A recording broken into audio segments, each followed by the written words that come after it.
Good afternoon, नमस्कार, जय हिंद। संकल्प स्टडी पॉइंट में आप सभी लोगों का फिर से एक बार स्वागत करती है। आज हम फिर से संविधान की अगली कक्षा संविधान के निर्माण पर चर्चा करेंगे। How to make a constitution of India. Clear है? ठीक है। पिछली क्लास का पढ़ के आए थे, उस पर ध्यान मत दो, है ना, अपनी उस पर हमें पे ध्यान देने दो, आप सब लोग क्लास पे ध्यान दो। क्लियर बात है? पिछली क्लास में हमने कहाँ तक चर्चा की थी, है ना? फिर से क्लास, संविधान की क्लास की सबसे अच्छी विशेषता होती है कि हर एक क्लास एक दूसरे से लिंक होती है ना? तो चलो बताओ संविधान क्या होता है, जो कि हमने पहले ही पढ़ चुके हैं। संविधान क्या होता है कि संविधान एक ऐसा लिखित और मौखिक दस्तावेज होता है जिसके द्वारा किसी राज्य की व्यवस्थाओं का संचालन किया जाता है। क्लियर बात है? इसके बाद हमने कुछ महत्वपूर्ण चीजें देखी थी दो क्लास में। पहले हमने सोर्स ऑफ द कॉन्स्टिट्यूशन, इसके बाद how to amendment of constitution, यानी कि संविधान का संशोधन किस प्रकार से किया जाता है या संविधान में संशोधन की प्रक्रिया किस प्रकार से बनाई गई है, इस पर चर्चा की थी। क्लियर है ना? इसके बाद हमने कुछ महत्वपूर्ण संशोधन भी कंसीडर किए थे। क्लियर है? आज हम देखेंगे संविधान भारत का बनाया क्यों गया है, इसकी हमें जरूरत कैसे पड़ी। ठीक है? तो सबसे पहली बात आती है कि क्यों बनाया गया, है ना? तो क्यों बनाया गया की बात आती है कि कोई भी राज्य है उसको व्यवस्थित तरीके से उसका राज्य चलाने के लिए व्यवस्था होनी चाहिए, और वो सबसे अच्छी व्यवस्था कहाँ से आ सकती है? संविधान के द्वारा, है ना? एक दस्तावेज होगा जिसके द्वारा क्या है, व्यवस्थाएं चलती रहेंगी। ठीक है? हमारा दस्तावेज कैसा है कि हमने प्रक्रिया अपनाई है, हमने राजतांत्रिक, दो प्रकार से होता है शासन, एक होता है राजतांत्रिक शासन और एक होता है प्रजातांत्रिक, है ना? तो राजतांत्रिक शासन तो कैसा हो जाता है, राजा के द्वारा चलाया जाता है। राजा द्वारा समय समय पर क्या कर दिया जाता है, समय समय पर एक दस्तावेज बना दिया जाता है और उसके अकॉर्डिंग उस राज्य की व्यवस्थाओं को चलाया जाता है। ठीक है? लेकिन हमारे यहाँ पे हमें कैसा शासन चाहिए था? हमें चाहिए था प्रजातांत्रिक शासन। प्रजातांत्रिक का मतलब होता है कि शासन प्रमुख कौन होगी? जनता होगी। किसके द्वारा शासन चलाया जाएगा? जनता के द्वारा शासन चलाया जाएगा। क्लियर बात है? तो जनता के द्वारा शासन चलाया जाना ही कहलाता है प्रजातंत्र। ठीक है? हमारे यहाँ पर भी कैसा शासन है? रिपब्लिक है। भारत क्या है? रिपब्लिक है ना? यहाँ पे कौन शासन चलाता है? जनता शासन चलाती है। हमारे यहाँ पे जो मुखिया होता है राष्ट्र का, उसको कोई वंशानुगत नहीं होता है। वंशानुगत जानते हो ना क्या होता है? वंशानुगत पीढ़ी दर पीढ़ी, है ना? पुत्र कैसा भी उत्तराधिकारी माना जाएगा। जैसे ऐबक का लड़का आराम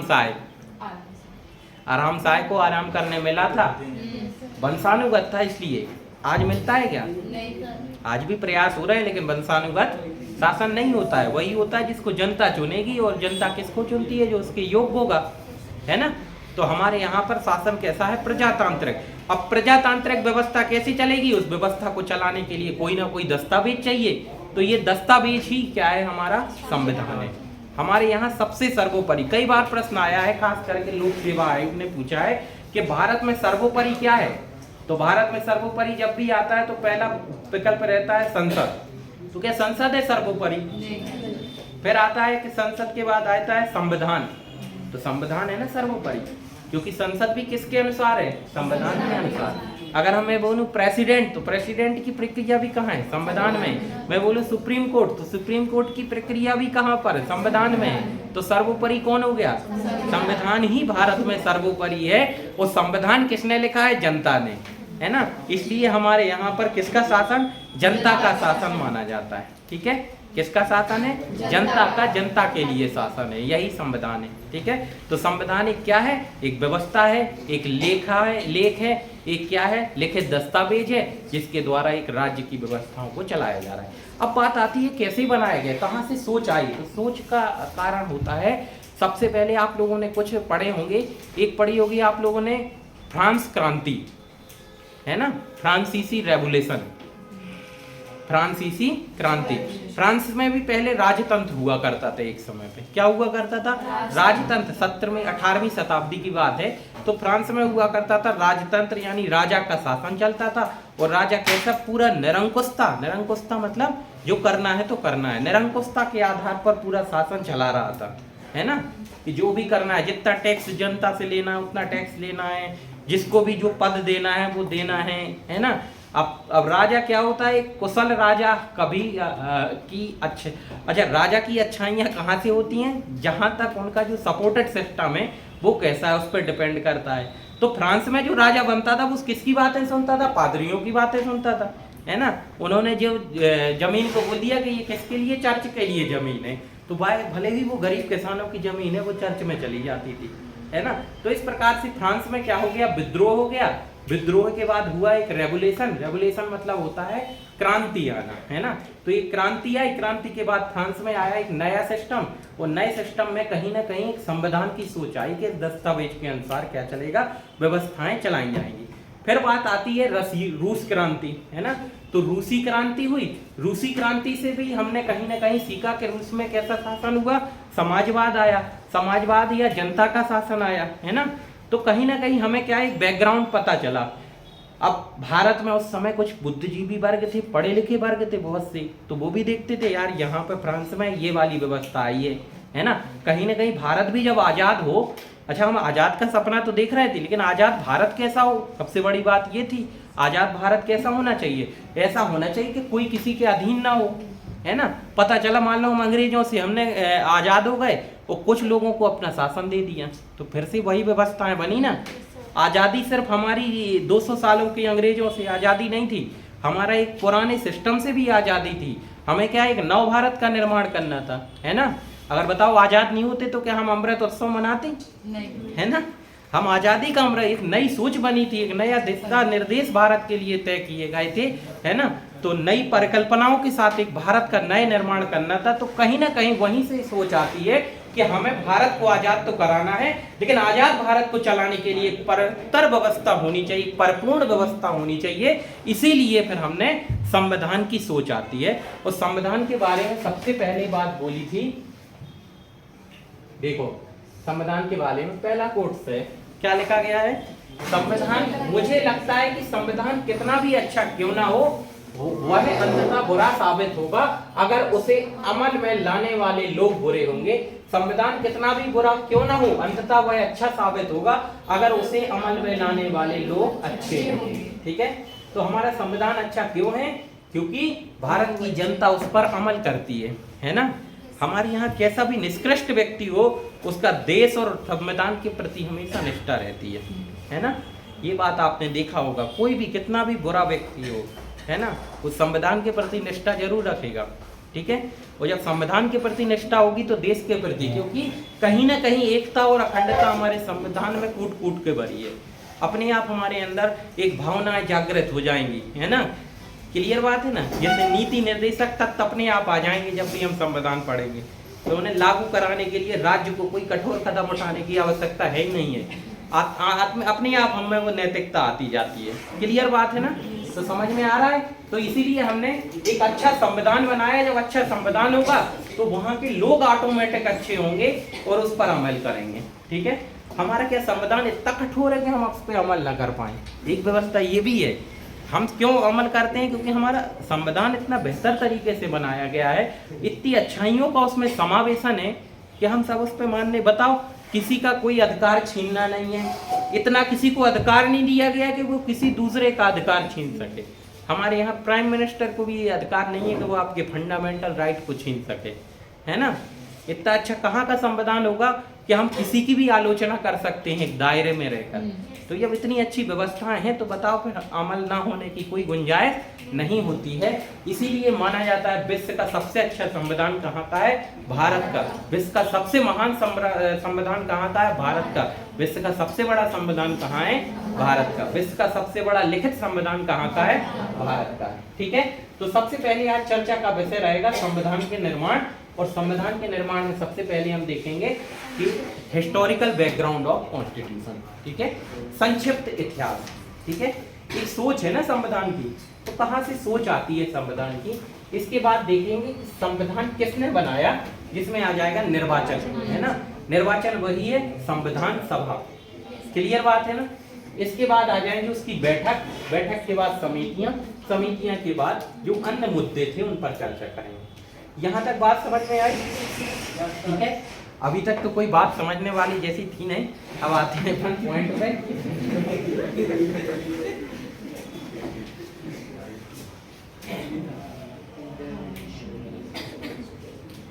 अच्छा, कुछ आज ब्रिटिश कालीन भी होंगे, उनके लिए भी व्यवस्था है, अंग्रेजी में भी है ना। देखो बुरा मत मानना, ब्रिटिश काल मतलब कोई मतलब अंग्रेजी मीडियम वाले, ठीक है। ये देखो कक्षा होती है, कक्षा में चाहे विद्यार्थी और शिक्षक सबको फंडामेंटल राइट हैं, तो थोड़ा बहुत मुझे भी आ जाते हैं, मेरे ऊपर भी इम्प्लीमेंट होते हैं, ठीक है, क्लियर बात है।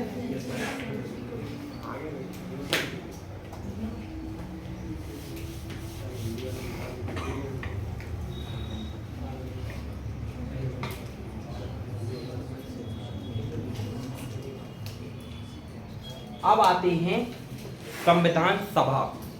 क्या बात आती है, संविधान सभा। भाई संविधान बनाएगा कौन, कुछ लोग बनाएंगे, उन लोगों को क्या बोला जाता है, उन सदस्यों को क्या बोला जाता है, संविधान सभा, ठीक है। अब संविधान सभा ने संविधान कैसे बनाया होगा, जैसे आपको बोला जाए कि आपको मैथ सीख करके आनी है, तो आप क्या करोगे, मैथ सीखने के लिए सबसे पहले उस चैप्टर में जाओगे, है ना, उसको पढ़ोगे, उसके एग्जाम्पल देखोगे, है ना, एग्जाम्पल के बाद फिर एक्सरसाइज करोगे, कि ऐसा ही होता है ना। तो ऐसे ही हमारे संविधान निर्माताओं ने पहले संविधान बनाने के पहले विभिन्न देशों का संविधान अध्ययन किया होगा, है ना। अध्ययन के बाद देखा होगा कि कौन सी बातें हमें अपने संविधान में रखनी है, ठीक है। तो यही संविधान कहलाता है, क्या कहलाता है, किसी भी देश के संविधान के विभिन्न पक्षों, उद्देश्यों, प्रावधानों आदि पर विचार करके संविधान का निर्माण करने वाली सभा को संविधान सभा कहा जाता है, ठीक है। हमने क्या किया, विभिन्न देशों के संविधान को पढ़ा, उनके क्या उद्देश्य हैं, कोई चीज उनके संविधान में रखी गई है तो वो किस उद्देश्य, उसका मोटिव, उसका ऑब्जेक्ट क्या है ना, वो भारत में कहाँ तक सही साबित होगा, इन सबको देखते हुए फिर उनको भारत में शामिल करना, समाहित करना भारतीय पृष्ठभूमि पर, ये काम करने वाली समिति क्या कहलाती है, संविधान सभा कहलाती है, ठीक है। क्लियर बात हुई, क्या है संविधान सभा, विभिन्न संविधानों का अध्ययन किया, है ना, उनके उद्देश्यों को जाना, है ना, और उद्देश्यों को जान करके उनको अपने संविधान में क्या किया, समाहित करने वाली सभा को ही बोला जाता है संविधान सभा, ठीक है। तो संविधान सभा हमारे यहाँ पर बात आती है कि कैसी होती है संविधान सभा। तो संविधान सभा भी चुनी जानी थी हमारे यहाँ पर जनता के द्वारा, क्योंकि हमारा संविधान किसके लिए बन रहा था, जनता के लिए। ये किसको बनाना था, जनता को। तो संविधान सभा भी कहाँ से चुने जाएंगे, जनता, तब तो वो जनता के हितों को ध्यान में रखेंगे, है ना, क्लियर बात है ना। तो हमारे यहाँ पर कॉन्सेप्ट आता है किसका, कि संविधान तो भारत का बनेगा, लेकिन भारत का संविधान कौन बनाएगी, भारत की जनता, या भारत की अब पूरी जनता तो संविधान लिखेगी नहीं, तो उनके प्रतिनिधि जाएंगे और वो संविधान सभा के सदस्य रहेंगे, सदस्य के रूप में कार्य करेंगे और एक नए संविधान का निर्माण करेंगे, ठीक है। तो इसके लिए कोई अचानक से सोच नहीं आती है कोई भी, ये संविधान सभा की भी सोच अचानक से नहीं आई है। इसके लिए भी क्या किया गया है, विचार मंथन किया गया था। और सबसे पहला विचार आता है बाल गंगाधर तिलक, जानते हैं आप लोग इनको, कौन थे,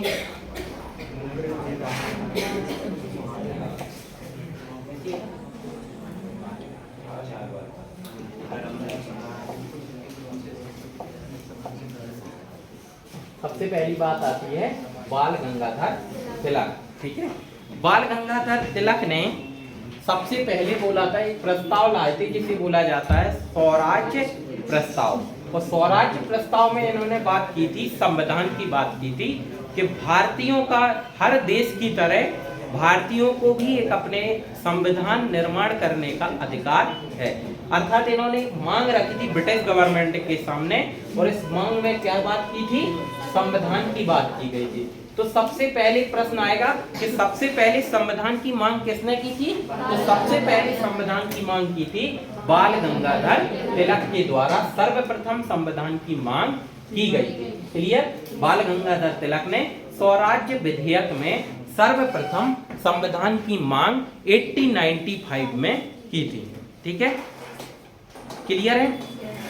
इसके बाद आती है सेकंड मांग। इसके बारे में दूसरी मांग की गई थी। गांधी जी ने 1922 में एक पत्रिका प्रकाशित की थी जिसका नाम था हरिजन पत्रिका। हरिजन पत्रिका में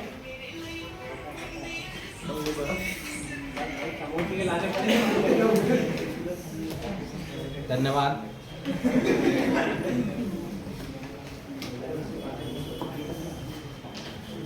अब तालियां बजा रहे थे, बजाओ, है ना?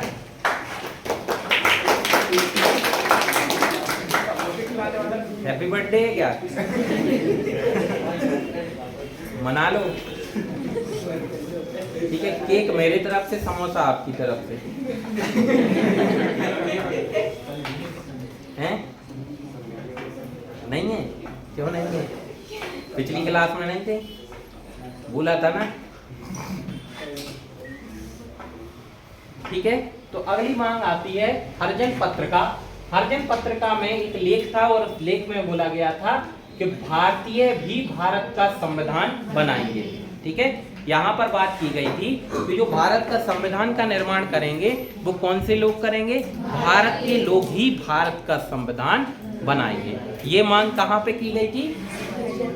1922 में महात्मा गांधी द्वारा हरिजन पत्रिका के माध्यम से कही गई थी। ठीक है, इसके बाद इसकी मांग की गई थी मोतीलाल नेहरू ने 1928 में। ठीक है, स्वराज्य पार्टी के माध्यम से 1928 में संविधान सभा की मांग की गई थी। ठीक है, इसके बाद अगली मांग जो संवैधानिक मांग बोली जाती है या औपचारिक मांग बोली जाती है, तो संविधान की औपचारिक मांग की थी एम.एन. राय द्वारा पहली बार संविधान सभा की औपचारिक मांग की गई थी। ठीक है, तो सबसे पहले मांग किसने की थी? बाल गंगाधर तिलक ने 1895 में स्वराज्य विधेयक के रूप में सबसे पहले संविधान के निर्माण की बात की थी। उन्होंने संविधान सभा नहीं, उन्होंने संविधान के निर्माण की बात की थी।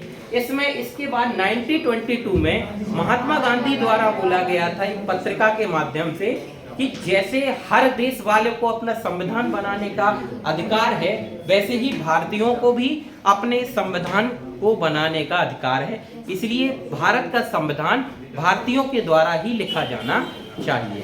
ठीक है, क्लियर है? इसी के बाद बात की थी मोतीलाल नेहरू जी द्वारा, है ना? स्वराज्य पार्टी ने 1924 में और मोतीलाल नेहरू जी द्वारा 1928 में संविधान सभा की मांग की थी। अब संविधान सभा कौन सी सभा थी? वह सभा जो संविधान का निर्माण करेगी। इस सभा की बात किसने की थी? मोतीलाल नेहरू जी द्वारा। मोतीलाल नेहरू जी के बाद आपने सुना होगा एम.एन. राय द्वारा सबसे पहले औपचारिक मांग की गई थी 1934 में। एम.एन. राय द्वारा 1934 में क्या संविधान सभा की औपचारिक मांग की गई थी। क्लियर है? ठीक है, तो सबसे पहले संविधान की मांग कहां से की गई थी? स्वराज्य विधेयक बाल गंगाधर तिलक। हरिजन पत्रिका के माध्यम से गांधी जी ने कौन सी संविधान के लिए क्या बोला था? उन्होंने बोला था कि भारत का संविधान भारतीयों द्वारा ही बनाया जाना चाहिए। इसके बाद संविधान सभा की मांग किसने की थी? सबसे पहले स्वराज्य पार्टी ने। ठीक है, संविधान सभा की पहली मांग किसने की थी? स्वराज्य पार्टी ने। और इसके बाद औपचारिक मांग किसने की थी? औपचारिक मांग क्या होती है? ऑफिशियली, है ना? ये सब क्या बोल रहे थे? अनऑफिशियली बात हो रही थी। इन्होंने सबसे पहली ऑफिशियली मांग की थी ब्रिटिश गवर्नमेंट से संविधान सभा के निर्माण के बारे में कि भारत का भी एक संविधान होना चाहिए और भारत का संविधान किसके द्वारा लिखा जाना चाहिए? संविधान सभा द्वारा, है ना? संविधान निर्माण के लिए एक संविधान सभा का गठन होना चाहिए और संविधान सभा के द्वारा भारत का संविधान लिखा जाना चाहिए। उतार लो ये चारों पॉइंट।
गया?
क्लियर है? ठीक है। इसके बाद जैसे ही ये तो सब औपचारिक मांग हो गई है ना, मांग को रखा गया। मांग को रखने के बाद एक और, जैसा कि ब्रिटिश सरकार हमेशा करती थी, कोई मांग की भारतीयों ने तो वो कोई ना कोई फिर क्या एक अधिनियम ला देते थे। तो वो फिर से क्या लाए, 1935 का अधिनियम लाए, ताकि कुछ समय के लिए मांग क्या हो जाए, दब जाए, है ना। ब्रिटिश ऐसा कभी नहीं, उनको शुरू से ही पता था कि भारत से एक ना एक दिन हमें जाना ही पड़ेगा, है ना। किसी देश पर लंबे समय तक उनका शासन स्थापित नहीं हो पाएगा, ये वो जानते थे, है ना। भारत में कहीं ना कहीं चेतना, जागरूकता, है ना, बढ़ रही थी, राष्ट्रीय एकता की भावना पनप रही थी। तो उनको ये विश्वास था, तो कहीं ना कहीं भी ऐसे ही करते आए थे। धीरे धीरे कुछ ऐसे एक्ट और अधिनियम ला देते थे जिनसे के बाद कुछ समय के लिए मांग क्या हो जाए, थोड़ा दब जाती थी। ठीक है, 1935 अधिनियम आया, मांग क्या हो गई, दब गई। ठीक है। इसके बाद बात आती है जब आज शुरू होता है द्वितीय विश्व युद्ध, है ना। अब द्वितीय सेकेंड वर्ल्ड वॉर शुरू होता है। दो यहाँ पर गुट बन जाते हैं, है ना, एक मित्र राष्ट्र और एक धुरी राष्ट्र, है ना। दोनों के बीच क्या हो जाता है, सेकेंड वर्ल्ड वॉर स्टार्ट हो जाता है। अब सेकेंड वर्ल्ड वॉर में ब्रिटेन की, अगर आप लोगों ने कभी वर्ल्ड वॉर पढ़ा होगा, सेकेंड वर्ल्ड वॉर, तो शुरुआत में जापान और जर्मनी की शक्तियां बढ़ रही थी, है ना। तो कहीं ना कहीं मित्र राष्ट्र क्या हो रहे थे, पराजित हो रहे थे, क्योंकि अमेरिका का हस्तक्षेप तो युद्ध में बाद में हुआ। शुरुआत में तो क्या ब्रिटेन, है ना, ब्रिटेन हुआ, आपका फ्रांस हुआ, यही लोग लड़ रहे थे। ठीक है, तो ये क्या हो रहे थे, शुरुआत में पराजय हो रहा था इनका। ठीक है, इनको क्या चाहिए था कि इनको सपोर्ट चाहिए था अपने उपनिवेश। हम ब्रिटेन की क्या थे, उपनिवेश थे, है ना। हाँ, तो इनको क्या चाहिए था, भारत का सपोर्ट चाहिए था, है ना।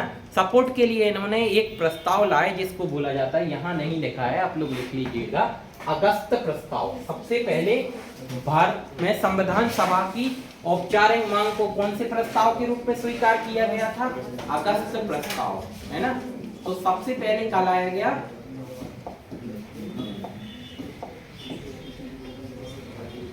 सबसे पहले लाया गया था अगस्त प्रस्ताव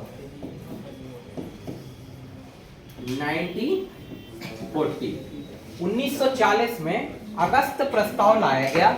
और अगस्त प्रस्ताव में क्या मांग रखी गई, अगस्त प्रस्ताव में लिखी गई कि गवर्नर की जो कार्यकारिणी होगी, है ना। आपको पता होगा 1919 के अधिनियम के बाद राज्यों में भी क्या होने लगी थी, विधानसभा, है ना। राज्यों में 2 सदन की बात हो गई थी, है ना। तो जब 2 सदन बने तो गवर्नर और उसकी कार्यकारिणी हुआ करती थी, द्वैध शासन स्टार्ट हो गया था, है ना। राज्य में द्वैध शासन, फिर केंद्र में द्वैध शासन।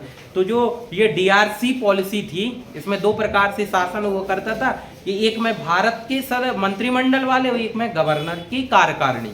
तो गवर्नर की जो कार्यकारिणी है उसमें बोला गया कि इसमें भारतीयों की संख्या बढ़ा दी जाएगी। ये अगस्त प्रस्ताव की बात है कि इसमें भारतीयों की क्या संख्या बढ़ा दी जाएगी। दूसरी बात बोली गई कि एक युद्ध सलाहकार परिषद का गठन भी भारत में किया जाएगा, है ना। युद्ध सलाहकार परिषद का क्यों, कि भारत को किस प्रकार से युद्ध में पार्टिसिपेट करना है, इसके लिए एक सलाहकार परिषद का भी गठन किया जाएगा। और तीसरी बात बोली गई कि युद्ध के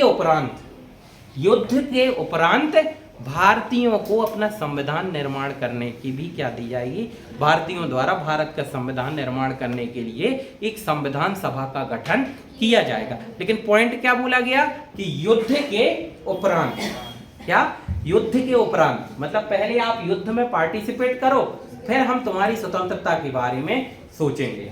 तो उस समय पे 2 पार्टियां हुआ करती थी, एक कांग्रेस, एक मुस्लिम लीग। दोनों ने इस मांग को क्या किया, अस्वीकार कर दी। ठीक है, अस्वीकार क्यों किया, दोनों के ही अपने अपने क्या थे, तर्क थे।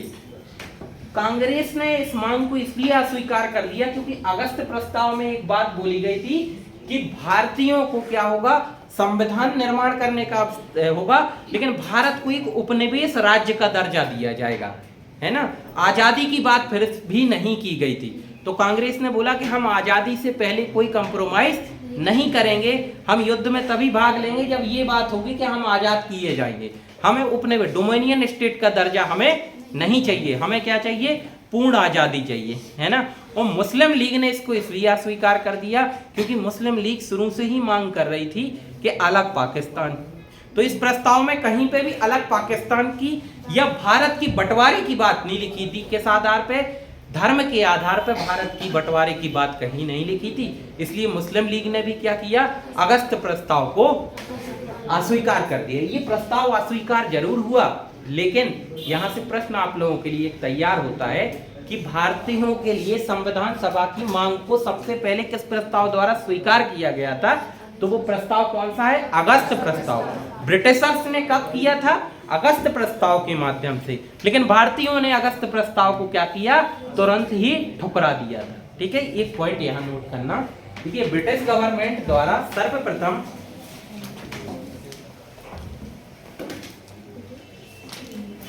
जो अपने ऑनलाइन वाले भी हैं वो भी ये पॉइंट बीच में नोट करते जाएंगे, जो भी विद्यार्थी ऑनलाइन के माध्यम से ये लेक्चर देखेंगे वो भी अपने ये पॉइंट जो क्लास में टैली किए जाते हैं उनको नोट करते जाएंगे। ठीक है, लिखिए, ब्रिटिश सरकार द्वारा सर्वप्रथम, समझ आ रहा है सबको? Yes sir. ठीक है, ब्रिटिश सरकार द्वारा सर्वप्रथम संविधान सभा की मांग को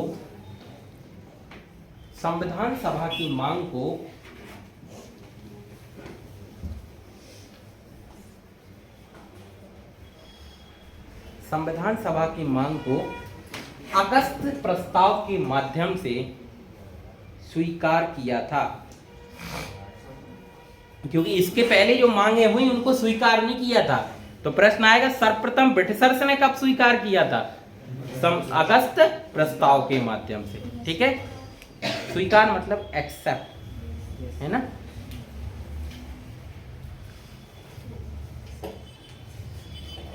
ठीक है, तो सबसे पहले ब्रिटिशर्स ने कब माना था, अगस्त प्रस्ताव। अगस्त प्रस्ताव समझ में आया क्या था? पहला बात इसमें बोली गई थी कि भारतीयों के लिए भारतीय अपना संविधान लिख सकते हैं, परंतु कब लिख सकते हैं, आफ्टर सेकेंड वर्ल्ड वॉर। ठीक है, दूसरा पॉइंट ये लिखा था कि भारत को आजाद नहीं किया जाएगा, पूर्ण उपनिवेश का दर्जा दिया जाएगा। ठीक है, इसलिए कांग्रेस ने इस मांग को तत्काल क्या कर दिया, रिजेक्ट कर दिया कि हम इस मांग को स्वीकार नहीं करेंगे, क्योंकि कांग्रेस क्या चाहती थी, पूर्ण स्वतंत्रता। मुस्लिम लीग ने भी इसको क्या किया, अस्वीकार कर दिया, क्योंकि मुस्लिम लीग क्या चाहती थी, भारत का धार्मिक आधार पे या सांप्रदायिक आधार पे विभाजन चाहती थी, है ना। तो मुस्लिम लीग ने भी इसको अस्वीकार कर दिया और तत्काल प्रभाव के बाद कांग्रेस ने इसी प्रस्ताव के बाद व्यक्तिगत सत्याग्रह स्टार्ट किया था। एक पॉइंट इसमें यह भी लिख लीजिए, देखिए अगस्त प्रस्ताव के बाद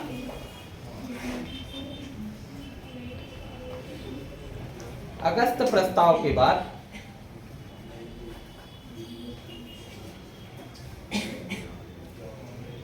अगस्त प्रस्ताव के बाद कांग्रेस ने 17 अक्टूबर 1940 को 17 अक्टूबर 1940 को 17 अक्टूबर 1940 को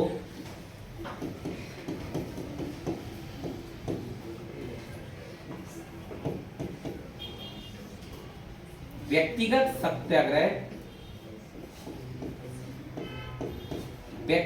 सत्याग्रह प्रारंभ किया। व्यक्तिगत सत्याग्रह प्रारंभ किया। व्यक्तिगत सत्याग्रह महाराष्ट्र के पवनार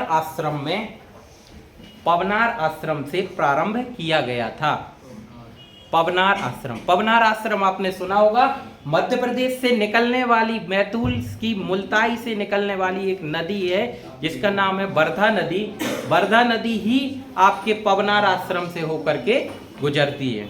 ठीक है, पवनार आश्रम से होकर के गुजरती है। ठीक है, तो लिखिए व्यक्तिगत सत्याग्रह महाराष्ट्र के पवनार आश्रम से प्रारंभ किया गया था। It was start from Paunar आश्रम।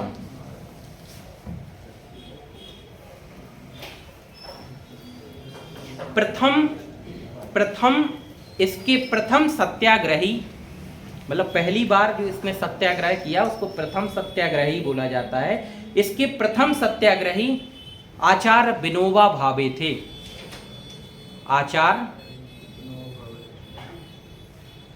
आचार्य Vinoba Bhave was first participant of व्यक्तिगत सत्याग्रह। पहले सत्याग्रही कौन थे, आचार्य विनोबा भावे, और दूसरे सत्याग्रही थे जवाहरलाल नेहरू, है ना। पहले कौन थे, आचार्य विनोबा भावे, और दूसरे कौन थे। ठीक है, ये बात आपके नोट्स से थोड़ा हट के रहेगी जो आपको ये दिए जा रहे हैं ना। ठीक है, क्लियर बात है। तो अगस्त प्रस्ताव के कारण ही कौन सा सत्याग्रह प्रारंभ किया गया था, व्यक्तिगत सत्याग्रह। ये बात याद रखना। मुस्लिम लीग ने अगस्त प्रस्ताव के प्रपोजल को क्यों एक्सेप्ट नहीं किया था, क्योंकि इसमें सांप्रदायिक आधार पर देश के विभाजन की बात नहीं की गई थी। कांग्रेस ने इसको क्यों नहीं एक्सेप्ट किया था, क्योंकि इसमें कहीं भी स्वतंत्रता की बात नहीं की गई थी। ठीक है, समझ आ रही बात। इसके बाद अगली बात आती है, तुरंत ही जब भारत में लगातार स्वतंत्रता की मांग बढ़ रही थी, है ना, और द्वितीय विश्व युद्ध में जापान की शक्ति भी बढ़ रही थी, है ना। मेन कारण यही था कि द्वितीय विश्व युद्ध में जब जापान क्या हो रहा था, बाढ़ की तरह उफान कर रहा था। ठीक है, तो और जापान किसको सपोर्ट कर रहा था, भारत को।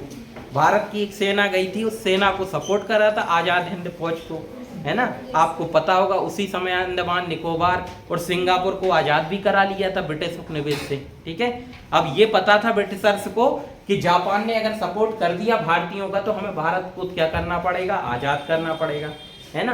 तो ये जो इनके ही लोग थे, अमेरिका, ऑस्ट्रेलिया और चीन, जो कि सपोर्ट करते थे ब्रिटेन को द्वितीय विश्व युद्ध में, इन्होंने फिर क्या की, दबाव डाला ब्रिटिशर्स पे कि आप भारत को क्या करो, आजाद करने का एक प्रस्ताव बनाओ। नहीं तो भारत ने सपोर्ट कर दिया जापान का, क्योंकि जापान का सपोर्ट भारत डायरेक्टली नहीं कर रहा था उस समय, इनडायरेक्टली कुछ लोग उनका सपोर्ट कर रहे थे, कुछ नहीं कर रहे थे। तो उन्होंने कहा कि अगर भारत का आपको ऐसा नहीं चाहिए कि भारत आपका विद्रोह कर दे, इसलिए आपको भारत को क्या करना चाहिए, भारत का सपोर्ट लेना आपके लिए इस युद्ध में बहुत जरूरी हो जाता है। तो आप कोई ना कोई ऐसा प्रस्ताव लाइए जिससे क्या हो जाए, भारत आपका समर्थन करे। ठीक है, इसलिए फिर ये लाया गया था जिसे बोला जाता है क्रिप्स मिशन।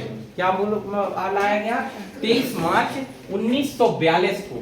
कब? 23 मार्च 1942 को क्रिप्स मिशन को भारत भेजा गया था। ठीक है, लिखिए 23 मार्च 1942 को क्रिप्स मिशन को भारत भेजा गया।